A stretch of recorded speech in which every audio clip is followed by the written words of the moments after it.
পৃথিবীর বুক থেকে দুই নভোচারীকে নিয়ে অভিযানে যাওয়া মহাকাশযানটি ফিরে এসেছে আরোহীদের ছাড়াই।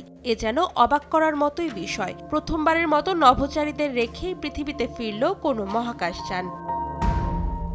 নাসার কর্মকর্তারা জানান, গত ৫ জুন সুনিতা উইলিয়ামস এবং বুচ উইলমোর বোয়িং স্টারলাইনার মহাকাশযানে ৮ দিনের অভিযানে মহাকাশের উদ্দেশ্যে রওনা দেন।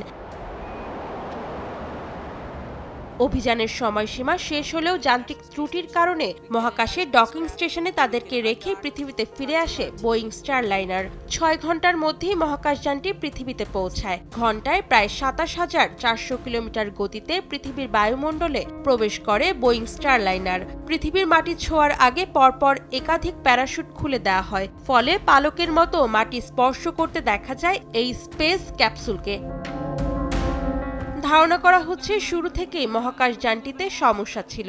এ কারণে মহাকাশে আটকে পড়েন দুই নভোচারী। পরে আন্তর্জাতিক স্পেস স্টেশনে আশ্রয় নেন তারা। জানা গেছে, স্পেস এক্সের ড্রাগন ক্যাপসুলে করে নভোচারী দুইজনকে ফিরিয়ে আনা হবে আগামী বছর ফেব্রুয়ারিতে।